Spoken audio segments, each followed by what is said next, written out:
Luis II de Baviera gobernó entre 1845 y 1866 y fue apodado el Rey Loco, pero en realidad loco no estaba, solamente era un caprichoso con mucho poder que puso en riesgo el futuro de Alemania. El rey Ludwig se hizo célebre por su carácter excéntrico, por sus enormes gastos en castillos de fantasía como Neuschwanstein, inspirados en leyendas germánicas y la música de Richard Wagner, a quien admiraba y protegió económicamente, pero sobre todo por su aislamiento político, justo cuando Bismarck estaba organizando la unificación alemana. Su conducta extravagante y sus deudas llevaron al gobierno bávaro a declararlo incapacitado en 1886.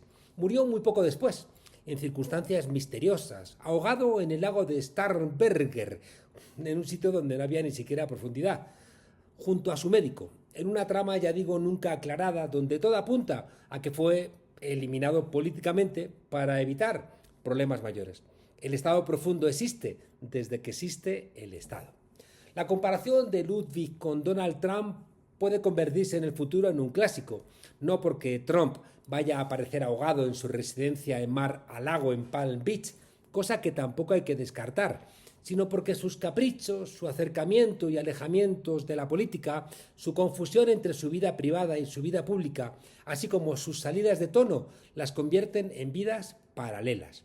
Digo esto porque la relación de Trump con Venezuela se interpretaría más fácil leyendo, no sé, las vísceras de un ganso que vuela al atardecer hacia el oriente, o leyendo los pozos del café o reinterpretando a Nostradamus, antes que con las reglas de la ciencia política. Hace unos días Estados Unidos intercambió a 252 venezolanos que habían sido secuestrados sin juicio en el CECOT, el Centro de Confinamiento del Terrorismo en El Salvador. Todo a cambio de 10 delincuentes norteamericanos presos, condenados, juzgados en Venezuela por haber cometido delitos, especialmente de espionaje y sabotaje. Curioso que entre ellos había un estadounidense de origen venezolano, Dahoud Hanit Ortiz, que era autor en 2016 de un triple asesinato en Madrid y que estaba buscado por la policía española. Es decir, que Trump no reclamó solamente a benditas almas de ciudadanos norteamericanos. Igualmente, la administración estadounidense concedió una licencia en julio a Chevron, que en verdad tiene algunos rasgos de licencia fantasma, en un juego de tira y afloja que viene desde el primer gobierno de Trump y luego lo continuó Biden. Esta nueva licencia es una señal clara de aflojamiento de la presión sobre el gobierno de Nicolás Maduro.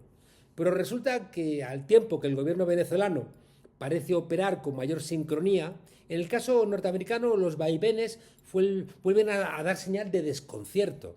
En el marco de esta nueva autorización llama la atención, por un lado, la articulación de PDVSA con el gobierno venezolano, a diferencia de otros momentos de la historia donde PDVSA parecía operar con independencia y al margen de la línea que marcara el gobierno. Pero por otro se expresa la pugna entre el secretario de Estado norteamericano Marco Rubio, que ha hecho su apuesta por ExxonMobil en el Esequibo, siempre en contra de Venezuela, y Richard Grenell, el enviado de Donald Trump para misiones especiales, pero cuidado, también las necesidades objetivas del gobierno de Trump, que en su enfrentamiento actual con México, con Canadá, con Rusia, con Irán, necesita aflojar la presión con Venezuela para no generar ausencia de crudo en el mercado mundial con inciertas consecuencias. La cuestión es que después de esta relajación del ilegal cerco sobre Venezuela, ahora Trump se descuelga a través de su fiscal general, Pam Bondi, diciendo que dobla a 50 millones de dólares la recompensa a quien dé información sobre el presidente Maduro. La fiscal general, sin prueba alguna, como ha afirmado la presidenta mexicana Claudia Sheinbaum o el presidente colombiano Gustavo Petro, decía que durante más de una década Maduro ha sido un líder del cártel de los soles, que es responsable del tráfico de drogas a Estados Unidos. Al tiempo que se renovaba el ataque contra Venezuela, Trump firmaba un decreto que autoriza al ejército norteamericano a intervenir en otros países para, supuestamente, luchar contra los cárteles de la droga. Uno supone que sería más fácil que frenase el consumo de droga dentro de su propio país, pero si no lo hace, hay también que suponer que tanto una cosa como la otra, es decir, que tanto el consumo de drogas como el fentanilo dentro de los Estados Unidos como la intervención en otros países, forma parte de los mismos intereses de las élites que gobiernan Estados Unidos.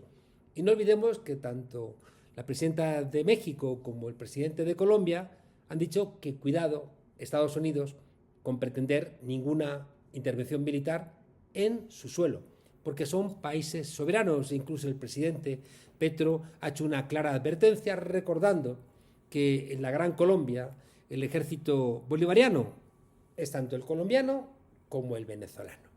Como el rey Ludwig, Trump hace constantemente una cosa y la contraria. Pone aranceles y los quita.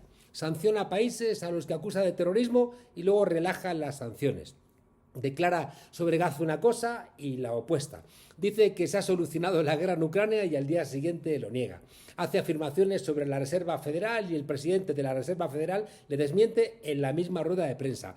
Amenaza con nuevas represalias a países que son soberanos y luego no puede ejecutarlas. Acusa a los integristas sirios de ser unos asesinos y luego celebra que el jefe de esos asesinos sea el nuevo presidente del país. Apoya a Zelensky y ridiculiza a Zelensky. Autoriza después que se bombardee la sede de la policía de ese nuevo presidente de Siria. Se declara amigo de Putin y amenaza con las 7 plagas a Putin. Insulta a Xi Jinping, le sube los aranceles y luego da marcha atrás y dice que es un gran estadista. Me pregunto yo, ¿terminará Trump flotando en una piscina? Lo cierto es que igual que el rey Ludwig convocaba la risa en sus delirios, Trump tiene un lado cómico que hace aún más incomprensible que pueda dirigir el país más poderoso del mundo. Y no es extraño que quienes le siguen sean los Bolsonaro, los Milei, los Salinas Pliego, los Kast, los Abascal y toda esa tropa sorprendente de la extrema derecha que sin mucha explicación pueblan buena parte de las tertulias de todos los países.